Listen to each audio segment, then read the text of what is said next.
Hey guys, what's going on? DJ the Man here, back here with another video, and today's video is going to be my review of The Last of Us Part 2.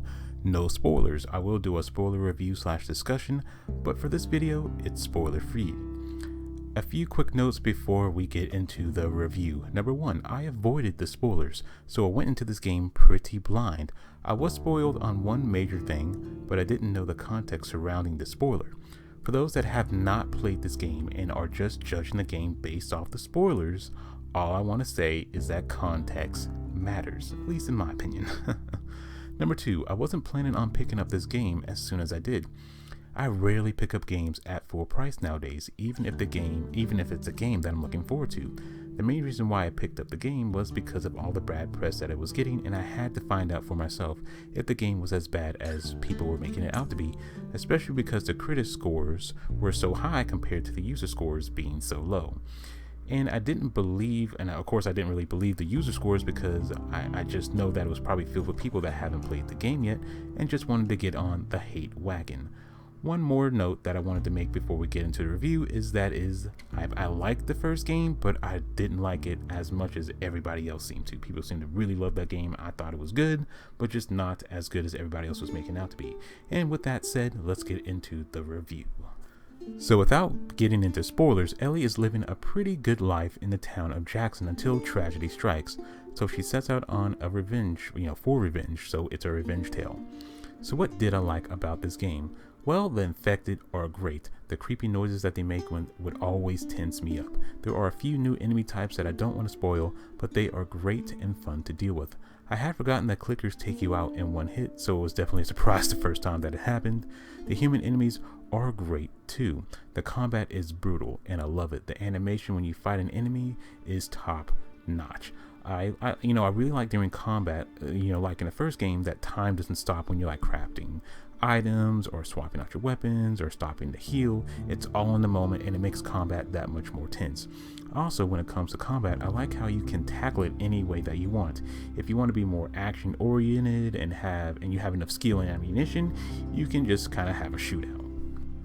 Or if you want to be more stealthy and save your ammo, you can do that. Or you can do a mix. It's up to you, and I like that.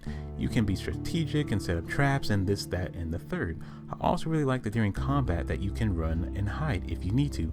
Just run out the area, get the enemy to lose sight of you, and then the enemy will be like, oh, where did they go? Giving you time to heal or come up with a better way to combat the situation. I also really like that during combat, your partner isn't useless. They know how to fight. I also really like that they can point out enemies that you may not be paying attention to. Another thing that I really like is that during the stealth, the enemies don't see your partner. You are the only person that can alert the enemy of your presence. For example, if your partner does something stupid like run in front of the enemy doesn't point them out like, hey, intruder. No, the partner is treated as invisible until you alert the enemy of your presence. At first, I really didn't like scavenging for items. I found it to be kind of boring and tedious, but as the game went on, I'm not really sure if I started to like it or if I just kind of started to become conditioned to it, because anytime the game would give me the opportunity to look around, I would. And I really do like how the game rewards you for exploration. There are things that you will miss if you don't explore. I also really like how the game has certain situations where you don't need to kill everybody in sight. In fact, there are actually a lot of situations where you don't need to fight, you just need to escape the area. But if you choose to do that, then you're probably going to miss out on a lot of items. While playing the game, I didn't want to stop. There would be points where it's like, oh, this would be a good stopping point. But am I gonna? I sure ain't. I'm going to keep going until I can't anymore. Also, while playing the game, time flies. Like I would sit down to play the game and then look back up and see that 2 hours had flown by. The game is extremely polished, and I didn't really run into any glitches and it didn't really crash on me. Well, there was one time where Ellie made a jump. She didn't jump very far, fell a very short distance, and then died. I wish I was recording to show you guys what happened, but otherwise, I really didn't have any performance issues. Every time that I died, I felt like it was my fault, not the game's. And it should go without saying that the graphics look amazing. The boss battles didn't happen very often, but when they do, they were fun. The last thing I want to touch on in the good is the story, and all I can really say was that it was an emotional roller coaster, and I liked it. And I am on the edge of saying that I loved it, but this isn't a perfect game, so let's get into the bad. So, when scavenging, I would hate when I would open things and nothing would be there. Like, Naughty Dog, why give me the option to open this drawer if nothing's gonna be there? It gets pretty annoying, but I'm willing to give the game a pass because I'm guessing on the lower difficulties there would be something there, but since I'm playing on a higher difficulty, there's gonna be less stuff for me to pick up, and stuff when I open things is gonna be empty rather than having something in it. So again, I'm willing to give it a pass there. I really didn't like how enemies wouldn't drop anything sometimes. Like, hey, that enemy is shooting at me with a gun, I take them out, I should be able to pick up some ammunition, but sometimes they wouldn't do that and it would make no sense. I think they were a little generous with checkpoints, but I'm guessing on higher difficulties I would appreciate those checkpoints a lot more. I wish the human AI was a little bit smarter. Like, yo, I didn't run that far away from you, so I shouldn't have lost you that quick. Or, you know, I would be sneaking up on them, like they should totally see me right now through their, you know, peripheral vision, you know what I'm trying to say, but they wouldn't see me.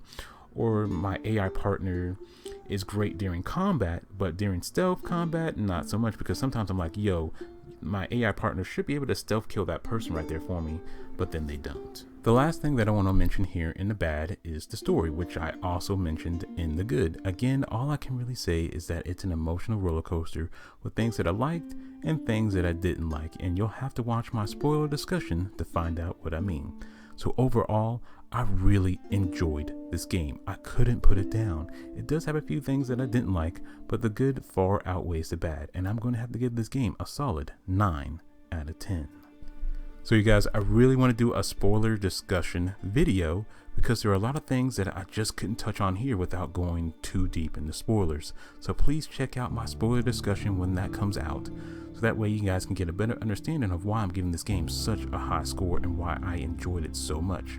So if you guys like this video, like the video, and if you like me, subscribe to me. And as always, this is DD2 the Man, and I'll catch y'all next time.